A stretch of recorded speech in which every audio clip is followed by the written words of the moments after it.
ರಾಜ್ಯದಲ್ಲಿ ಅಧಿಕಾರದಲ್ಲಿರುವ ಕಾಂಗ್ರೆಸ್ ಸರ್ಕಾರದ ಮುಖ್ಯಮಂತ್ರಿ ಸಿದ್ದರಾಮಯ್ಯನವರ ನೇತೃತ್ವದ ಸಚಿವ ಸಂಪುಟ ಸಭೆ ಜುಲೈ 2ರಂದು ಚಿಕ್ಕಬಳ್ಳಾಪುರ ತಾಲೂಕಿನ ವಿಶ್ವ ಪ್ರಸಿದ್ಧ ಪ್ರವಾಸಿ ತಾಣ ನಂದಿಗಿರಿಧಾಮದಲ್ಲಿ ನಡೆಯುತ್ತಿದೆ. ಇದಕ್ಕೆ ಈಗಾಗಲೇ ಚಿಕ್ಕಬಳ್ಳಾಪುರ ಜಿಲ್ಲಾಡಳಿತ ಸಕಲ ಸಿದ್ಧತೆಗಳನ್ನು ಮಾಡಿಕೊಳ್ಳುತ್ತಿದೆ.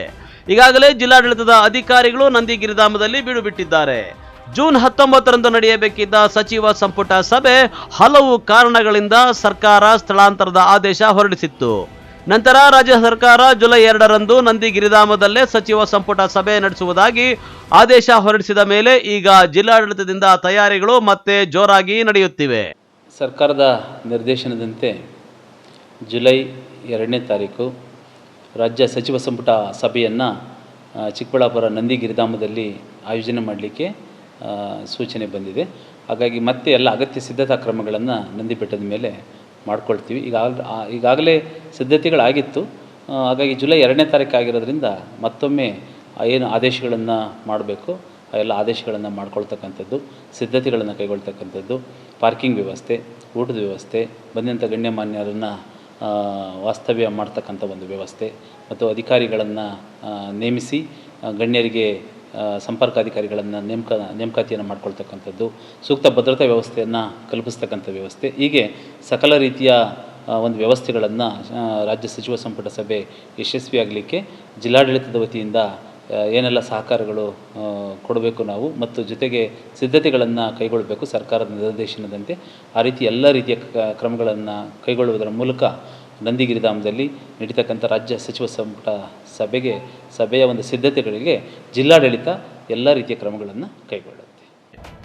ಇನ್ನು ಜುಲೈ 2ರಂದು ಸಚಿವ ಸಂಪುಟ ಸಭೆಗಾಗಿ ನಂದಿಗಿರಿಧಾಮ ಮಧುವಣಗಿತ್ತಿಯಂತೆ ಸಿಂಗಾರಗೊಳ್ಳುತ್ತಿದ್ರೆ, ಇತ್ತ ನಂದಿಗಿರಿಧಾಮ ಮತ್ತು ಸ್ಕಂದಗಿರಿಗೆ ಬರುವ ಪ್ರವಾಸಿಗರಿಗೆ ಮಂಗಳವಾರದಿಂದ ಗುರುವಾರದವರೆಗೆ ಜಿಲ್ಲಾಧಿಕಾರಿಗಳು ಪ್ರವೇಶ ನಿರ್ಬಂಧಿಸಿ ಆದೇಶ ಹೊರಡಿಸಿದ್ದಾರೆ. ಅಲ್ಲದೆ ನಂದಿಗಿರಿಧಾಮದ ಸುತ್ತಲೂ ಪೊಲೀಸ್ ಕಣ್ಗಾವಲಿದ್ದು ಹೋಟೆಲ್, ರೆಸ್ಟೋರೆಂಟ್, ಕೆಫೆ ಮಾಲೀಕರಿಗೆ ಪ್ರವಾಸಿಗರಿಗೆ ಅಲ್ಲಿ ಅವಕಾಶ ನೀಡದಂತೆ ಎಚ್ಚರಿಕೆ ನೀಡಿದ್ದಾರೆ. ನಮಸ್ಕಾರ. ನಮ್ಮ ಚಿಕ್ಕಬಳ್ಳಾಪುರ ಡಿಸ್ಟಿಕ್ ನಂದಿ ಹಿಲ್ಸಲ್ಲಿ 2ನೇ ಜುಲೈಗೆ ಸಚಿವ ಸಂಪುಟ ಸಭಾ ಆರ್ಗನೈಸ್ ಆಗ್ತಾ ಇದೆ. ಆ ವಿಚಾರ ಬಗ್ಗೆ ನಾವು ಎಲ್ಲ ಸೆಕ್ಯೂರಿಟಿ ಅರೇಂಜ್ಮೆಂಟ್ಸ್ ಮಾಡ್ತಾ ಇದ್ದೀವಿ. ಆ ಸೆಕ್ಯೂರಿಟಿ ಅರೇಂಜ್ಮೆಂಟ್ಸ್ಗೋಸ್ಕರ ನಾವು ಸುಮಾರು ಪ್ರಿವೆಂಟಿವ್ ಮೆಜರ್ಸ್ ತಗೊಂಡಿದ್ದೀವಿ. ಆ ಮೆಜರ್ಸಲ್ಲಿ ಮೊದಲನೇದೇ ಫಸ್ಟ್ ನಂದಿ ಹಿಲ್ಸಲ್ಲಿ ನಾಳೆಯಿಂದ ಎಂಟ್ರಿ ಬ್ಯಾನ್ ಆಗುತ್ತೆ ಪಬ್ಲಿಕ್ಗೆ. ನಾಳೆಯಿಂದ ಟಿಲ್ 3rd ನಾವು ಪಬ್ಲಿಕ್ಗೆ ಜಿಲ್ಲಾಧಿಕಾರಿ ಆದೇಶ ಪ್ರಕಾರ ಎಂಟ್ರಿ ಬ್ಯಾನ್ ಮಾಡಿದ್ದೀವಿ ಪಬ್ಲಿಕ್ದು. ಮತ್ತು ಇದು ಸ್ಕಂದಗಿರಿಯಲ್ಲಿ ಟ್ರೆಕ್ಕಿಂಗ್ ಕೂಡ ಸ್ಟಾಪ್ ಮಾಡಿದ್ದೀವಿ. ಜೊತೆಗೆ ಡ್ರೋನ್ ವಗೇರದು ಕೂಡ ಎಲ್ಲ ಸ್ಟಾಪ್ ಮಾಡಿದ್ದೀವಿ. ಆ್ಯಂಟಿ ಡ್ರೋನ್ ಫ್ಲೈ ಝೋನ್ ಮಾಡಿದ್ದೀವಿ ಅಲ್ಲಿ. ಜೊತೆಗೆ ನಮ್ಮ ಪೊಲೀಸ್ದು ಬಂದೋಬಸ್ತ್ ಆಗ್ತಾಯಿದೆ. ಎಲ್ಲ ಅನ್ನೋನ್ ಪಾರ್ಕ್ಡ್ ವೆಹಿಕಲ್ಸ್ ಇದೆ ದಾರಿಯಲ್ಲಿ, ಅದನ್ನು ನಾವು ರಿಮೂವ್ ಮಾಡ್ತಾ ಇದ್ದೀವಿ.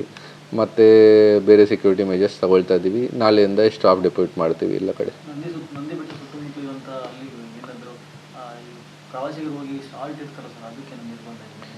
ಅದು ನಮ್ಮ ಸೈಡಿಂದ ಹೋಮ್ ಸ್ಟೇ ಓನರ್ಸ್ಗೆ ಒಂದು ನಾವು ತಿಳಿಸಿದ್ದೀವಿ. ನಮ್ಮ ಸೈಡಿಂದ ಯಾವುದು ಥರದ್ದು ಅನ್ಟುವರ್ಡ್ ಇನ್ಸಿಡೆಂಟ್ಸ್ ಆಗಬಾರ್ದು, ಯಾರು ಈ ಥರ ಅವ್ರ ಮೇಲೆ ಏನೂ ನಿರ್ಬಂಧ ಇಲ್ಲ.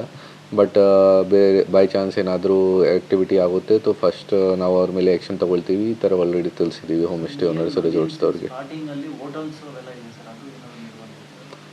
ನೋಡಿ, ಅವರು ಟೂರಿಸ್ಟ್ಗೋಸ್ಕರ ಇದ್ದಾರೆ, ಟೂರಿಸ್ಟ್ ಬರಲ್ಲ, ತೋ ಅವ್ರಿಗೆ ಕೂಡ ಬಿಸ್ನೆಸ್ ಇಲ್ಲ. ತೋ ನಾವು ನಮ್ಮ ಸೈಡಿಂದ ಈ ಥರ ಏನೂ ಇಲ್ಲ ನಾವು ಹೇಳಿದ್ದೀವಿ ಕ್ಲೋಸ್ ಮಾಡೋಕ್ಕೆ. ಬಟ್ ಅವರು ಓಪನ್ ಮಾಡ್ತಾರೆ. ತೋ ಆಮೇಲೆ ಕೂಡ ರಿಸ್ಟ್ರಿಕ್ಟೆಡ್ ಇದೆ ಮೂಮೆಂಟ್. ಸೊ ನಮ್ಮ ಸೈಡಿಂದ ಅವ್ರಿಗೆ ಕೂಡ ನಾವು ಇನ್ಫಾರ್ಮ್ ಮಾಡ್ತೀವಿ. ಒಟ್ಟಾರೆ ಒಂದು ಕಡೆ ಜಿಲ್ಲಾಡಳಿತ ಹಿಂದೆ ಕೋಟಿ ಖರ್ಚು ಮಾಡಿ ವ್ಯರ್ಥವಾಗಿದ್ದ ಸಚಿವ ಸಂಪುಟ ಸಭೆಯನ್ನು ಮತ್ತೆ ಯಶಸ್ವಿಗೊಳಿಸಲು ಹರಸಾಹಸ ಪಡುತ್ತಿದ್ರೆ, ಇನ್ನು ಜಿಲ್ಲಾ ಪೊಲೀಸರು ಸಹ ಯಾವುದೇ ಅಹಿತಕರ ಘಟನೆಗಳು ನಡೆಯದಂತೆ ಪೊಲೀಸ್ ಸರ್ಪಗಾವಲನ್ನು ಹೆಚ್ಚಿಸುತ್ತಿದ್ದಾರೆ. ಕ್ಯಾಮರಾಮನ್ ಪ್ರವೀಣ್ ಜೊತೆ ಕಳವಾರ ಅರುಣ್, MMTV ನ್ಯೂಸ್, ಚಿಕ್ಕಬಳ್ಳಾಪುರ.